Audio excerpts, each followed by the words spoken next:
British advanced pain clinic, నొప్పి మాయం, surgery దూరం. For appointments 91555563.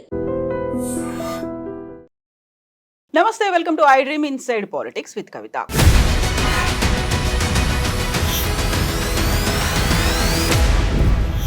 కొడంగల్లో ఫార్మా కంపెనీ ఏర్పాటుని ఎవరు ఎందుకోసం వ్యతిరేకిస్తున్నారు? అక్కడ నిజంగా ఆందోళన చేసిన వాళ్లలో స్థానికులు మాత్రమే ఉన్నారా, లేకుంటే బీఆర్ఎస్ వెనకాల ఉండి అందరినీ ప్రోత్సహించి దాడులకి ప్రోద్బలం చేకూరేలా పని చేసిందా? నరేందర్ రెడ్డి అరెస్ట్ వెనకాల ఎవరున్నారు? యాక్చువల్గా లగచర్లలో ఇప్పటికీ ఏం జరుగుతోంది? రోజులు గడుస్తున్న అనిశ్చితి ఎందుకు కొనసాగుతూనే ఉంది? మనతో పాటుగా ఉన్నారు బీఆర్ఎస్ మాజీ ఎమ్మెల్యే పైలట్ రోహిత్ రెడ్డి గారు. రోహిత్ రెడ్డి గారు, నమస్కారం. నమస్కారం. సో లగచర్ల మీకు కూతవేటు దూరంలో ఉంటుంది. You know very well what is happening there అనేది. సో ఎగ్జాక్ట్ గా ఏం జరిగింది అక్కడ? యాక్చువల్గా కాంగ్రెస్ పార్టీ చెప్తుంది 90% అక్కడ ఉన్నటువంటి స్థానికులకి భూములు ఇవ్వడానికి వ్యతిరేకత అస్సలు లేదు, వచ్చిందల్లా 10%తోనే. ఆ 10% కూడా బీఆర్ఎస్ఏ ప్రొవోక్ చేసింది అనే మాట నిజమేనా? దాంట్లో ఏమాత్రం వాస్తవం లేదండి. అక్కడ గత కొంతకాలంగా మనం చూసినట్టయితే గత కొన్ని నెలల నుంచి ఎప్పుడైతే కాంగ్రెస్ ప్రభుత్వం వాళ్ళు ఫార్మా విలేజ్ అక్కడ తీసుకొస్తామని చెప్పినారో అప్పటి నుంచి కూడా ఆ ప్రాంతం మొత్తం కూడా అన్రెస్ట్ అనేది అయింది. అండ్ అక్కడ ఏ గ్రామంలో కూడా, అక్కడ 3 రెవెన్యూ గ్రామాలు ఏవైతే ఉన్నాయో ఆ 3 రెవెన్యూ గ్రామాల్లో కూడా ఏ రైతులకు కూడా ఈ ఫార్మా విలేజ్ అక్కడ రావడం అనేది ఇష్టం లేదు. అక్కడ ముఖ్యంగా మనం చూసినట్టయితే ఈ లగచర్ల అనేది ఒక గిరిజన తాండా. ఈ గిరిజన తాండాలో ఉన్న వాళ్ళందరూ కూడా దాదాపు వలస కూలీలుగా ఎప్పుడో వెళ్ళిన వాళ్ళు బీఆర్ఎస్ ప్రభుత్వం ఉన్నప్పుడు, బీఆర్ఎస్ ప్రభుత్వం ఎప్పుడైతే ఈ రైతు బంధు ప్రారంభించిందో అప్పుడు వాళ్ళందరూ తిరిగి వచ్చి మళ్ళీ వ్యవసాయం పైన ఆధారపడి బ్రహ్మాండంగా అక్కడ వ్యవసాయం చేస్తూ ఉన్నారు. మీరు కనుక లగచర్ల చూసినట్టయితే లగచర్లలో వ్యవసాయ పంటలు, మంచి పొలాలు, మంచి భూమి, మంచి నేల అది. సో అక్కడ అందరూ కూడా వ్యవసాయ పైన ఆధారపడిన వాళ్ళు ఉన్నారు అండ్ పశువుల పైన ఆధారపడిన వాళ్ళు ఉన్నారు. సో ఎవ్వరికి కూడా అక్కడ ఫార్మా విలేజ్ రావడం అనేది ఏ ఒక్కరికి కూడా ఇష్టం లేదు. అది మనం చూస్తూ ఉన్నాం. దానికి కారణం మీరు చూసినట్టయితే, ఉదాహరణ చూసినట్టయితే మరి ఎన్నో రిప్రజెంటేషన్స్ ఇప్పటికే ప్రభుత్వానికి అధికారులకు ఇచ్చినారు, ఎన్నోసార్లు కలెక్టర్ గారిని కలిసినారు. అంతేకాకుండా దీక్షలు కూడా చేపట్టినారు. వాళ్ళందరూ ఒకవేళ నిజంగా 90% మంది నిజంగా కనుక దానికి ఒప్పుకున్నట్టయితే, ఫార్మా విలేజ్ రావడంని స్వాగతించినట్టయితే మరి ఇటువంటి సంఘటన అనేది జరగదు. మీరు ఏ విలేజ్లో, ఈ గ్రామీణ ప్రాంతంలో ఎక్కడ చూసినా కానీ 90% గ్రామస్తులు కనుక ఒప్పుకున్నట్టయితే 10% ప్రజలు ఎప్పుడు కూడా ఇటువంటి దుస్థితి కానీ ఇటువంటి దుశ్చర్యకు కానీ పాల్పడరు.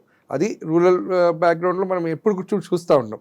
సో కాంగ్రెస్ వాళ్ళు చెప్తున్నది కేవలం వాళ్ళు చేసిన తప్పిదాన్ని కప్పిపుచ్చుకోవడానికి 90% అయిపోయింది అని చెప్తా ఉన్నారు తప్ప దాంట్లో ఎటువంటి వాస్తవం లేదు. 100% గ్రామస్తులందరూ కూడా ఈ ఫార్మా విలేజ్ని వ్యతిరేకిస్తూ ఉన్నారు. ఈరోజు మేము పుట్టిన ఈ నేలను, మేము నమ్ముకున్న ఈ పొలాలను, మాకు నీడనిస్తున్న ఈ ఇండ్లను మేము వదులుకోవడానికి సిద్ధంగా లేము అని చెప్పేసి వాళ్ళు చాలా క్లారిటీగా, చాలా క్లియర్గా చెప్తా ఉన్నాం. సో అంత పెద్ద ప్రొటెస్ట్ అవుతుంది, 100కి 100% వ్యతిరేకిస్తున్నారు అనుకున్నప్పుడు అక్కడున్నటువంటి ప్రజలు ఆ వ్యతిరేకత, ఆందోళన అంతా సైడ్ లైన్ అయిపోయింది. ఇప్పుడు మెయిన్ ఫోకస్ అంతా కనిపిస్తోంది బీఆర్ఎస్ ప్రేరేపిత దాడి మీదే. అక్కడ ప్రధానంగా బీఆర్ఎస్కి సంబంధించినటువంటి ఎమ్మెల్యే నరేందర్ రెడ్డి మీద కనిపిస్తోంది, ఆ తర్వాత సురేష్ మీద కనిపిస్తోంది. వీళ్ళిద్దరూ కేటీఆర్కి టచ్లో ఉన్నారు. కేటీఆర్ కావాలని చేయించిన గొడవ. ఎందుకు ఫోకస్ అంతా ఇటు వచ్చేసింది? మరి ఇది కేవలం చెప్తున్నాను కదా, ఈ లగచర్య వెనుకలు ఉన్న మొత్తం అంతా ఈ జరిగిన ఈ సంఘటన ఏదైతుందో ఈ సంఘటన మొత్తం కూడా ప్రభుత్వం బాధ్యత వహించాల్సిందే. దీంట్లో ఏ ఒక్కరు కూడా కుట్రపూని ఇది చేసింది లేదు. అంతేకాకుండా దీంట్లో మా మాజీ ఎమ్మెల్యే గారు నరేందర్ రెడ్డికి ఎటువంటి సంబంధం లేదు. సురేష్ అనే వ్యక్తికి నరేందర్ రెడ్డి గారికి మధ్యలో జరిగిన 83 ఫోన్ కాల్స్ ఉన్నాయని వాళ్ళు చెప్తా ఉన్నారు. మీరు గమనించినట్టయితే మరి ఈ సంఘటన సమయంలో ఎన్ని ఫోన్ కాల్స్ ఉన్నాయి అది ఎవరైనా చూసారా? అది కేవలం మీరు కోర్టులో సబ్మిట్ చేసిన దాని ప్రకారం చూసినట్టయితే కేవలం ఒకే ఒక్క ఫోన్ కాల్ ఈ సంఘటన ముందు ఉంది తప్ప ఈ 83 ఫోన్ కాళ్ళు ఎప్పటి నుంచో, అంటే ఈ ఫార్మా విలేజ్ అయినప్పటి నుంచి ఎప్పటి నుంచో వాటన్నిటిని కూడా కూడబెట్టి ఈ 83 ఫోన్ కాల్స్ వీళ్ళిద్దరి మధ్యలో జరిగినాయని చూపెట్టడం అనేది అది అసలు కరెక్ట్ కాదు. రెండో విషయం, అసలు దీంట్లో ఆశ్చర్యం, అందరు నవ్వుకుంటా ఉన్నారు. దీనికి కేటీఆర్కి ముడి పెట్టడం అనేది అది అసలు దాంట్లో ఏమంటారు, అందరు నవ్వుకుంటున్నారు తప్ప దాంట్లో ఎటువంటి వాస్తవం లేదు. మీరు చూసినట్టయితే కనుక ఆ రోజు సంఘటన జరిగింది, మనం సీక్వెన్స్ ఆఫ్ థింగ్స్ మనం చూసినట్టయితే ఆ రోజు అసలు ఏం జరిగింది. ఆ రోజు పబ్లిక్ హియరింగ్ అనేది పెట్టినారు. ఈ పబ్లిక్ హియరింగ్ అనేది ఎక్కడ పెట్టినారు? లగచర్ల గ్రామంలో పెట్టకుండా 2 కిలోమీటర్ల దూరంలో అధికారులు అక్కడ పెట్టడం జరిగింది. అక్కడ పెట్టిన తర్వాత ఈ సురేష్ అనే వ్యక్తి ఎవరైతే ఉన్నారో, కొంచెం చదువుకున్న వ్యక్తి కావచ్చు, లేకపోతే ఊర్లో కొంచెం ఇన్ఫ్లుయెన్సర్ కావచ్చు, ఈ సురేష్ అనే వ్యక్తి మరి అక్కడికి వెళ్ళి సార్ మరి ఊరు మొత్తం అంతా కూడా ఊర్లో ఉన్నారు, ఇక్కడ వచ్చి మీరు ప్రజాభిప్రాయ సేకరణ అనేది ఇక్కడ పెట్టడం ఎలా పాసిబుల్ అవుతుంది, మీరన్నా అక్కడ రండి లేకపోతే వాళ్ళని ఇక్కడ పిలవండి అని చెప్పి ఆయన వెళ్ళి ఆయన చెప్పినట్టు నాకు వేరే వాళ్ళు చెప్పినారు. చెప్పిన తర్వాత మరి అక్కడ అన్రెస్ట్ ఉన్న విషయం తెలుసు. గత కొంతకాలంగా మీడియా ద్వారా కావచ్చు దీక్షలు చేస్తూ ఉన్నారు, రిప్రజెంటేషన్స్ ఇచ్చినారు, ప్రభుత్వం దృష్టికి తీసుకెళ్ళినారు, రేవంత్ రెడ్డి గారిని ముఖ్యమంత్రి గారిని కలవడానికి వెళ్తే అపాయింట్మెంట్ ఇవ్వలేదు. ఇవన్నీ మీడియాలోనే మనం చూసిన వార్తలు. మరి ఇంత అన్రెస్ట్ ఉందని తెలిసినప్పుడు, మరి ఆ రోజు ప్రజాభిప్రాయ సేకరణ జరుగుతుందని తెలిసినప్పుడు, మరి పోలీసు వ్యవస్థ అధికారులకు బందోబస్తు అనేది ఎందుకు కల్పించలేదు? అది కూడా నరేందర్ రెడ్డి గారు చేసిన కుట్రనా? అది కూడా బీఆర్ఎస్ చేసిన కుట్రనా? అది బీఆర్ఎస్ వాళ్ళు ప్లాన్ చేసిందా? దీంట్లో ఏమాత్రం వాస్తవం లేదు. So there are several questions which are unanswered. మరి అక్కడ పోలీసు వాళ్ళు ఎందుకు దీంట్లో విఫలమైనారు? ఎవరి మాటను విని పోలీసులు వాళ్ళు అక్కడ బందోబస్తు కల్పించలేదు అనేది మనము చూడవలసిన అవసరం ఉంది. అయితే అక్కడ కలెక్టర్ వచ్చారు, ఎన్యూమరేటర్లు వచ్చారు, ప్రజాభిప్రాయ సేకరణ కోసం వచ్చారు, కావాలనే సురేష్ వాళ్ళందరినీ తప్పుదారి పట్టించారు, ఇంకో చోటికి తీసుకెళ్లారు దురుద్దేశపూర్వకంగానే. ఆ తర్వాతే అటాక్ అనేది జరిగింది అనే మాట కాదంటారా? ఊరు నడిబొడ్డున జరిగిన దాన్ని ఎక్కడో మనం పొలాల్లో పంట పొలాలలోకి తీసుకెళ్ళో లేకపోతే ఎవరికి తెలియని ప్రాంతంకు తీసుకెళ్ళినప్పుడు ఈ విధంగా కుట్ర పన్ని పక్కదోవ పట్టించినారు, పక్కదోవకి తీసుకెళ్ళి అక్కడ మాటేసినారు అని చెప్పేసి అంటారు జనరల్గా. ఊరు నడిబొడ్డున అందరూ వంట వార్పు కార్యక్రమాలు చేసుకుంటూ టెంట్లు వేసుకొని అక్కడ దీక్షా కార్యక్రమాలు చేస్తున్న విషయం ప్రపంచానికి తెలిసింది. మరి అటువంటి ప్లేస్కి వచ్చి ప్రజాభిప్రాయాన్ని సేకరణ చేయమన్నారు. అంటే నేను కూడా ఎమ్మెల్యేగా చేసినాను, మా దగ్గర కూడా ల్యాండ్ ఎక్విజిషన్స్ చేసినాం, ఇండస్ట్రియల్ పార్క్ కోసం చేసాము, అదేవిధంగా మార్కెట్ యార్డ్ కోసం చేసినాము, అట్లా మన ఇంకా ఎన్నో వాటి కోసం మేము ప్రజాభిప్రాయ సేకరణలు అనేది నేను ఎమ్మెల్యేగా ఉన్నప్పుడు చేసినప్పుడు ఎక్కడికి వెళ్తాము? జనరల్గా విలేజ్లోకి వెళ్ళి విలేజ్లో రచ్చకట్ట కాడనో అక్కడ టెంట్ వేసి అక్కడ కూర్చొని ప్రజాభిప్రాయ సేకరణ అనేది జరుగుతుంది. సో సురేష్ చెప్పిన దాంట్లో వాళ్ళు పక్కదోయిన పట్టించాడు అనే దాంట్లో అర్థమే లేదు. సురేష్ ఊర్లోకి వచ్చి చేయమని చెప్పినాడు. సో దానికి అధికారులు వచ్చారు. అధికారులు వచ్చేటప్పుడు మరి పోలీసు వాళ్ళు ఎందుకు రాలేదు? సో ఆ దాడి అనేది ఎవరు చేశారు, ఎవరు వెనకాలన్నారు? ఇప్పటిదాకా ఎక్కడ ఒక కలెక్టర్ మీద అంత తీవ్ర స్థాయిలో దాడి జరగలేదు. ఆ వెహికల్స్ వెళ్ళిపోతున్నప్పుడు కూడా రాళ్లతో అద్దాలు పగిలేలా వెంటపడి కొట్టడం అనేది ఎవరు చేశారు అక్కడ?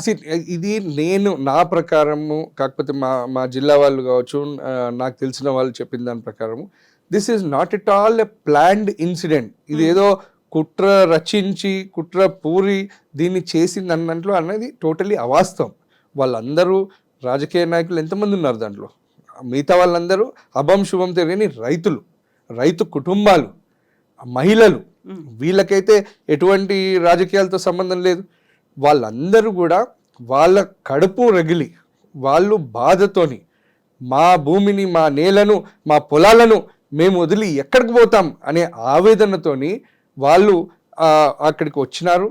అధికారులతో మాట్లాడినప్పుడు, ఎప్పుడైతే అధికారులతో మాట్లాడానికి వచ్చినప్పుడు అధికారులు కూడా కొంచెం ఓవర్ రియాక్ట్ అవ్వడము, అది అన్ఎక్స్పెక్టెడ్గా జరిగింది. ఆ సంఘటన జరగడం అనేది బాధాకరమే. ఒక అధికారులపైన ఈ విధమైన దాడిని మేము కూడా సహించాము, మేము కూడా ఖండిస్తాం.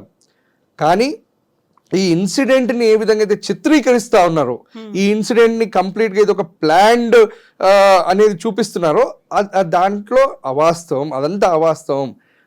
ఇది ప్లాన్డ్ అనేది కానే కాదు, ఇది అన్ఎక్స్పెక్టెడ్గా అక్కడ పీస్ఫుల్గా జరగాల్సిన విషయము అక్కడ ఇటువంటి విధంగా మారింది తప్ప దీంట్లో ఏ ఒక్కరు కుట్రలేదు, ఏ ఒక్కరి ప్రలోభం పెట్టింది లేదు.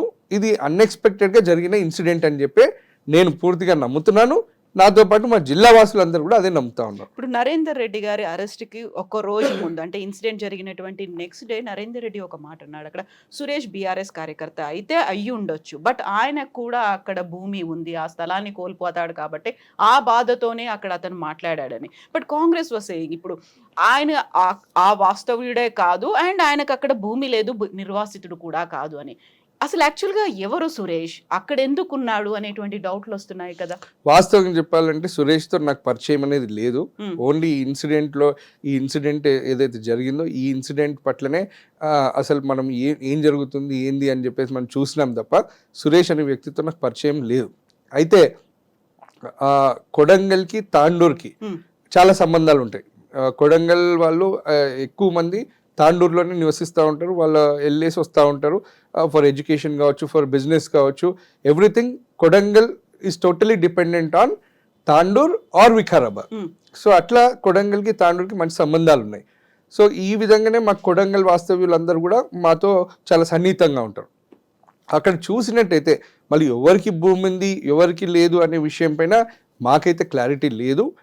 కానీ అక్కడ జరిగిన సంఘటన Suresh is definitely part of them అన్నదే మాకున్న information. Suresh also was representing them అనేది మాకున్న ఇన్ఫర్మేషన్ తప్ప సురేష్ ఆ ఊరువాడు కాదు అనేది నేను ఇప్పుడు మీరు చెప్తానే వింటా ఉన్నాను. కాకపోతే దానిపైన నాకు క్లారిటీ లేదు. సో సేమ్ ఇలాంటి డిఫరెంట్ వర్షన్స్ వినిపిస్తున్నాయి నరేందర్ రెడ్డి అరెస్ట్కు సంబంధించి. సో రిమాండ్ రిపోర్ట్లో కేటీఆర్ పేరు కూడా ఉంది అనేది వినిపించింది. ఆ తర్వాత నరేందర్ రెడ్డి కొన్ని లెటర్స్ని బయటికి రిలీజ్ చేశాడు, నాకు తెలియకుండానే అవన్నీ బయటకు వచ్చాయి అనే మాట చెప్పాడు. ఆ తర్వాత నరేందర్ రెడ్డి అరెస్ట్కు సంబంధించి కూడా సొంత అన్ననే ఉన్నాడు అనేటువంటి మాటలు వినిపిస్తున్నాయి. అసలు అక్కడ ఏదైనా లింక్ మిస్ అవుతుందా లేకుంటే అన్నీ కలిపి ఇంటర్లింక్డ్ గా కనిపిస్తున్నాయి? అసలు కేటీఆర్ ని రిమాండ్ రిపోర్ట్లో పెట్టడం అనేది పెద్ద జోక్ అది. సో ఈరోజు మరి ఈ సంఘటన చేపించింది ముఖ్యమంత్రి గారే అని చెప్పడం చాలా ఈజీ. కానీ వాస్తవాలు చూసినట్టయితే ఇష్యూని తప్పుదోవ పట్టించడం, ఇష్యూని టోటల్గా పక్కదారి పట్టించాలనే ఉద్దేశంతోనే ప్రభుత్వం అధికారులతోని నరేందర్ రెడ్డి గారిని ఇన్వాల్వ్ చేసింది. నరేందర్ రెడ్డి గారు ఆ రోజు సీన్ ఆఫ్ అఫెన్స్లో లేరు. నరేందర్ రెడ్డి గారిని ఎక్కడ లిఫ్ట్ చేశారు? కేబీఆర్ పార్క్లో ఆయన వాకింగ్ చేస్తూ ఉంటే ఆయనను వచ్చి ఏదో టెర్రరిస్ట్ ఎత్తుకపోయినట్టు మఫ్టీలో వచ్చేసి ఎత్తుకొని వెళ్ళిపోయినారు. అది పాయింట్ నెంబర్ 1. రెండో విషయం, నరేందర్ రెడ్డి గారు ఆ కాన్స్టిట్యున్సీని రిప్రజెంట్ చేసిన పబ్లిక్ రిప్రజెంటేటివ్ గతంలో. Now also is an active politician.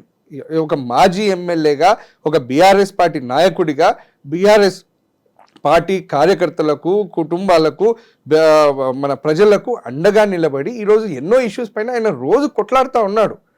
So అట్లాంటప్పుడు ఎంతోమంది మరి రిప్రజెంటేషన్స్ ఇస్తూ ఉంటారు, ఎంతోమంది ఎన్నో ప్రాబ్లమ్స్తోని, ఎన్నో గ్రీవెన్సెస్తోని అప్రోచ్ అవుతూ ఉంటారు. మరి వాటిని అడ్రస్ చేయడమే మా పబ్లిక్ రిప్రజెంటేటివ్స్ కర్తవ్యం. ఇప్పుడు ఎమ్మెల్యే కుర్చీలో లేకపోయినా ఇటువంటి సిచ్యువేషన్స్ మేము రోజు ఎదుర్కోవాల్సిన అవసరం ఉంటుంది. సో ఆ పరిస్థితుల్లోనే నరేందర్ రెడ్డి గారు కూడా వాళ్ళకి అండగా నిలబడ్డారు, రైతుల పక్షాన నిలబడ్డారు. ఆయన కూడా ఎన్నోసార్లు ఆయన వాయిస్ని వినిపించారు. లకచర్ల గ్రామస్తుల తరఫున అక్కడ ఫార్మా విలేజ్ వద్దు అని చెప్పి ఆయన ఎన్నోసార్లు మొరబెట్టుకున్నారు. ఆయన కూడా దీక్షలో పాల్పంచుకున్నారు. సో ఇవన్నీ జరుగుతూ ఉన్నాయి. కానీ ఇదంతా అధికారులు చూపించిన ఓవర్ రియాక్షను, ప్రభుత్వం చూపించిన ఓవర్ రియాక్షన్ని కప్పిపుచ్చుకోవడానికి ఇప్పుడు దీన్నంతా తప్పుదోవ పట్టిస్తూ ఉన్నారు. In terms of Narender Reddy గారు ఇదంతా చేపించినారని ఒకవైపు, ఇక జోక్ అంటే అసలు జోక్ ఆఫ్ ద సీజన్ ఏంటంటే ఈ ఇన్సిడెంట్ చేపించింది కేటీఆర్ గారు అని చెప్పేసి ఏదైతే పెట్టినారో అదైతే జోక్ ఆఫ్ ద సీజన్ అని. ఎందుకంటే అక్కడ సురేష్ ఒక ఫోటోలో ఉన్నారు, నరేందర్ రెడ్డి గారు ఒక ఫోటోలో ఉన్నారు. ఎగ్జాక్ట్లీ ఈ ఇన్సిడెంట్ జరగబోయే కొన్ని రోజుల ముందే ఆ ఇద్దరు కలిసి వచ్చి కేటీఆర్ తో ఫోటో దిగారు, ఆయనతో కలిసి కూర్చొని మాట్లాడారు. సో ఆ తర్వాత ఈ కాన్సిక్వెన్సెస్ ఇవన్నీ అయిపోయాయి. ఈ సీక్వెన్స్ నేను అదే చెప్తా ఉన్నాను. ఇప్పుడు లీడర్లు కావచ్చు, లేకపోతే కార్యకర్తలు కావచ్చు, డెఫినెట్లీ ఎన్నోసార్లు ఎన్నో సందర్భాల్లో లీడర్లను కలుస్తూ ఉంటారు, మా పెద్ద నాయకులను కలుస్తూ ఉంటారు, కేటీఆర్ గారిని కలుస్తారు, ఇంకా మంత్రులను కలుస్తారు, మా జిల్లా ఇన్ఛార్జ్లను కలుస్తారు. సో ఆ విధంగా ఫర్ సెవరల్ పొలిటికల్ యాక్టివిటీస్ కావచ్చు, లేకపోతే పబ్లిక్ ఇష్యూస్ కావచ్చు, లేకపోతే పార్టీ యాక్టివిటీస్ కావచ్చు, వీటిలలో ఎన్నో విషయాలు కలుస్తూ ఉంటారు. సో ఈ మధ్య ఈ ఫోటోగ్రాఫ్స్ పెట్టడము అనేది ఈ మీడియా, సోషల్ మీడియాలలో కామన్ అయిపోయింది. సో దాన్ని ఎక్కడో ఫోటోని పట్టుకొచ్చేసి ఇది కుట్రకు ముందే జరిగింది, కుట్రకు ముందే ఈ బైటాయింపు జరిగింది అని చెప్పడంలో దాని అర్థం లేదు. సో కేవలం ఫస్ట్ ఆఫ్ ఆల్ మీరు చేసింది ఏంది? మీరు అక్కడ ఫార్మా విలేజ్ పెట్టాలని ఇంటెన్షన్ ఉన్నప్పుడు మీరు ప్రజలను మెప్పించి ఒప్పించి వాళ్ళు అక్కడ ఎనీ ఇండస్ట్రియల్ డెవలప్మెంట్ చేయాలి. ఫర్ ఎగ్జాంపుల్ ఇప్పుడు బీఆర్ఎస్ ప్రభుత్వం ఉన్నప్పుడు 14,000 ఎకరాలు ఫార్మా సిటీని ఇక్కడ ఎస్టాబ్లిష్ చేద్దాము, మహేశ్వరం చుట్టుపక్కల ముచ్చర్లలో ఏర్పాటు చేద్దామని చెప్పేసి అక్కడ 14,000 ఎకరాలను ఎక్వైర్ చేసిన ఘనత బీఆర్ఎస్ ప్రభుత్వానికి దక్కింది. మరి అంత పెద్ద ఎక్స్టెంట్ని ఎక్వైర్ చేస్తున్నప్పుడు కూడా ఇటువంటి ఒక్కటంటే ఒక చిన్న ఇన్సిడెంట్ కూడా జరగలేదు. ఆ విధంగా చేయాలి. అంతేకాకుండా ఈరోజు మీరు చూసినట్టయితే మరి మేము ఫార్మా విలేజ్ పెడతాము అంటున్నారు. ఇప్పుడు సంకల పిల్ల పెట్టుకొని ఊరంతా ఎత్తికినట్టు ఇక్కడ ఆల్రెడీ ముచ్చర్లలో 14,000 ఎకరాలు రెడీగా ఇన్ఫ్రాస్ట్రక్చర్ కూడా డెవలప్ చేస్తున్న దాన్ని క్యాన్సిల్ చేస్తారు. అక్కడ మంచి పంట పొలాలు ఏవైతే రైతులకు వ్యవసాయానికి పనికొచ్చే పంట పొలాలను నాశనం చేస్తాము అనేసి అంటారు. నాశనం చేసి దాన్ని మొత్తం కలుషితం చేయడానికి అక్కడ ఫార్మా విలేజ్ తెస్తామంటారు. అసలు దీని వెనకాల what is the real intention? అది కూడా ఎక్కడో కొడంగల్ అనేది మనకు రాష్ట్రానికి బార్డర్ ఏరియా. కొడంగల్ తర్వాత కర్ణాటక ఉంటుంది. సో అక్కడ పెట్టడంలో వాట్ ఈస్ ద లాజిక్? అసలు లాజిక్ అనేది అసలు ఎవరికి అర్థం కాని పరిస్థితి. సీఎం ప్రాతినిధ్యం వహిస్తున్నటువంటి నియోజకవర్గం దాన్ని కంప్లీట్ గా డెవలప్ చేయాలనుకుంటున్నారు కాబట్టి అక్కడ దానికి ఎన్నో కావచ్చు, ప్రాజెక్టులు కావచ్చు, క్లస్టర్లు దానికి ఎన్నో వివిధ తరహాల్లో అభివృద్ధి చేయవచ్చు. కానీ ఇక్కడ ఈ 3 గ్రామాలలో ఫార్మా విలేజ్ పెట్టినంత మాత్రాన కొడంగల్ డెవలప్ అయిపోతుందా? అవ్వదు. Pharma industry is a very big industry. So దానికోసం పెద్ద పెద్ద ఎంఎన్సీస్ పెద్ద దానికి వచ్చినప్పుడు they need to have proper infrastructure. ఈరోజు చూసినట్టయితే ఆ గ్రామానికి సరైన రోడ్డు మార్గం కూడా లేదు. అటువంటిది అక్కడ తీసుకెళ్ళి పెట్టడంలో వాట్ ఈస్ ద లాజిక్ అనేది ఎవరికి కూడా అర్థం కాని పరిస్థితి. కేవలం వాళ్ళ బెనిఫిట్ చూసుకొని వాళ్ళు చేస్తున్నారేమో తప్ప అక్కడ ప్రజలకు ఎవరికి ఉద్ధరించేది కాదు అది, లేకపోతే ఎవరికి కూడా దానివల్ల బెనిఫిట్ అనేది లేదు. అది పాయింట్ నెంబర్ 1. ఇక రెండో విషయానికి వస్తే కేవలం because government has to take this blame, present government has to take this blame on what ever this incident happened. దాన్ని కప్పిపుంచడానికనే నరేందర్ రెడ్డి గారిని తీసుకొస్తారు, కేటీఆర్ గారిని తీసుకొస్తారు, ఇవన్నీ జరుగుతూ ఉన్నాయి. బట్ మీరు చూసినట్టయితే మా జిల్లాలో మీరు ఎవరిని అడిగినా చెప్తారు, ఓ పెద్ద మనిషి ఉన్నాడు, ఆ పెద్ద మనిషి పేరే పట్నం మహేందర్ రెడ్డి. జిల్లాకు నేనే పెద్ద దిక్కు, జిల్లాకు నేను చేసినంత ఎవరు చేయలేదు, జిల్లాలో ప్రతి ఒక్కరూ నా కుటుంబం అని చెప్పి చెప్పుకుంటూ తిరుగుతాడు. అది మొన్న ఎలక్షన్తో బట్ట బయలైపోయింది. ఆయనకు రాజకీయ ప్రయోజనాలు ఉంటే తప్ప జిల్లా లేదు, జిల్లా ప్రజలు లేదు, నమ్ముకున్న వాళ్ళు లేదు, అందరినీ వదిలేస్తాడు. దానికి ఉదాహరణే మొన్న జరిగిన ఎంపీ ఎలక్షన్లప్పుడు మా జిల్లా వికారాబాద్ జిల్లాని వదిలేసిండు, పోయేసి మేడ్చల్కి పోయి మేడ్చల్ నాది, నాకు వికారాబాద్తో ఎటువంటి సంబంధం లేదని చెప్పి అక్కడ పోయి స్టేట్మెంట్లు ఇచ్చిండు. ఇక ఆడ కూడా బుద్ధి చెప్పేసరికి మళ్ళీ ఇప్పుడు వచ్చిండు, మళ్ళీ వచ్చేసి తిరుగుతూ ఉన్నాడు. ఈరోజు మీరు మహేందర్ రెడ్డి గారిది కూడా చూసినట్టయితే మహేందర్ రెడ్డి గారు నరేందర్ రెడ్డి గారికి సొంత అన్న, రక్త సంబంధం, ఒకే తల్లికి పుట్టిన బిడ్డలు. అయినప్పటికీ ఇప్పటికీ 6 రోజులు అవుతా ఉంది, ఈ అంశం పైన స్పందించనే లేదు. ఇక రెండో విషయం చూసినట్టయితే ఇక ఆయనకు కోతికి కొబ్బరి చిప్ ఇచ్చినట్టు మొన్న చీఫ్ విప్ ఇచ్చారు. ఇక ముఖ్యమంత్రి గారి దగ్గరకు పోయేసి ఆల్ ఇండియా లారీ పర్మిట్ తీసుకున్నట్టు పర్మిషన్ తీసుకున్నాడు. నాకు ఒక ఠికానా లేదు సార్, నేను తాండూరులోని కాకుండా అయినా, వికారాబాద్లోని కాకుండా అయినా, అటు మేడ్చల్లోని కాకుండా అయినా, నేను ఇక నువ్వు పర్మిషన్ ఇస్తే, లారీ పర్మిట్ ఇచ్చినట్టు పర్మిషన్ ఇస్తే నేను ఊరి మీద పడి తిరుగుతా, నాకు ఠికానా లేదు అని చెప్పి ఏదో పర్మిషన్ తీసుకున్నట్ట. అది కూడా పేపర్లలో వచ్చింది. తీసుకున్నప్పటి నుంచి ఇక తిరుగుతూనే ఉన్నాడు. సరే, తిరిగి ప్రజలకు ఏమైనా ఉద్ధరిస్తున్నా అంటే కాదు, పెళ్ళిళ్ళకు పేరెంటాలకు గిది తిరుగుతున్నాడు. ఆయనకు పదవి మీద ఉన్న వ్యామోహం తప్ప, అధికార దాహం మీద తప్ప, ఆయన ఆస్తులు కాపాడుకోవడానికి తప్ప ఇంకొక ఉద్దేశమే లేదు. ప్రజలందరూ చాలా సంతోషంగా ఉండే. జిల్లాకు పట్టిన శని పోయింది మహేందర్ రెడ్డి కుటుంబం పోయేసరికి అని చెప్పి చాలా సంతోషంగా ఉండే. ఇప్పుడు పాపం వాళ్ళ ఫ్యామిలీకే ఈ శని పట్టుకుంది. ఈరోజు చూస్తే 90 years వాళ్ళ అమ్మగారు, ఆమె ఆవేదన చెందుతూ ఉంది. నరేందర్ రెడ్డి గారి భార్య పిల్లలు ఫుల్ కన్నీళ్ళు పెట్టుకుంటా ఉన్నారు. వీళ్ళ తోబుట్టువులు ఉన్నారు, వాళ్ళ సిస్టర్స్, వాళ్ళు ఆవేదన చెందుతూ ఉన్నారు. ఇవన్నీ పట్టించుకోవట్లేదు. అసలు ఇప్పటిదాకా వాళ్ళని పరామర్శించడానికి కూడా వెళ్ళలేదు ఈ మహేందర్ రెడ్డి. ఎందుకని అంటారు? నేను అదే చెప్తాను, దాని వెనకాల చెప్తాను మొత్తం స్టోరీ.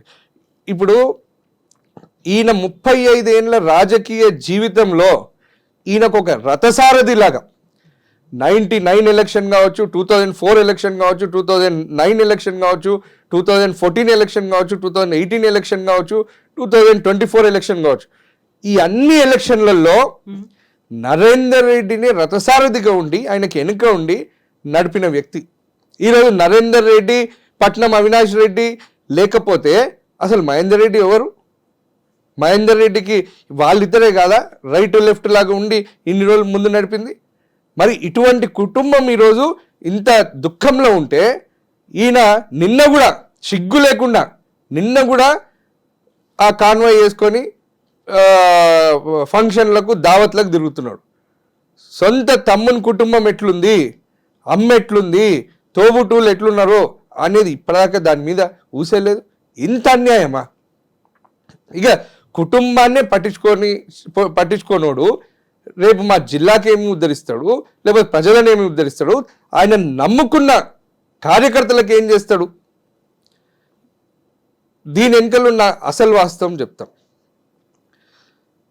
మహేందర్ రెడ్డి గారు ఎప్పుడైతే బీఆర్ఎస్ పార్టీని వీడి కాంగ్రెస్ పార్టీలోకి వెళ్ళినాడో, అది కూడా అఫీషియల్గా పోలే. ఈరోజు కాంగ్రెస్ పార్టీ కండువా వేసుకొని తిరగమనండి, ఆయన మొగోడైతే ఈరోజు కండువా వేసుకోకుండా దొంగచాటుగా ఈరోజు బీఆర్ఎస్ పార్టీ ఎమ్మెల్సీగా ఉండి ఈరోజు చీఫ్ విప్గా కాంగ్రెస్ పార్టీ ఇచ్చిన చీఫ్ విప్ని తీసుకొని ఈరోజు పొజిషన్ అనుభవిస్తూ ఉన్నాడు. వాస్తవంగా చెప్పాలంటే రాజకీయ వ్యభిచారం చేస్తూ ఉన్నాడు తప్ప ఆయనకు ఎటువంటి ఎథిక్స్ కానీ మోరల్స్ కానీ ఈరోజు లేవు అనేది స్పష్టమైపోయింది. ఒకవేళ నిజంగానే ఈయనకు ఈ సంఘటనకు నరేందర్ రెడ్డి జైలు పోవడంలో ఎటువంటి ఈయనకు సంబంధం లేకపోతే డెఫినెట్లీ యాజ్ ఎ బ్రదర్ ఈయన పోయేసి కట్టసిగానన్నా పోయి కలిసేవాడు, వాళ్ళ ఫ్యామిలీకి అండగా నిలిచేటోడు. అయితే ఈ రోజు నిలవలేదు అంటే దానికి కారణం ఏంటంటే ఈయన కాంగ్రెస్ పార్టీలో జాయిన్ అయినప్పుడు నరేందర్ రెడ్డి గారి పైన చాలా ప్రెషర్ చేసాడు.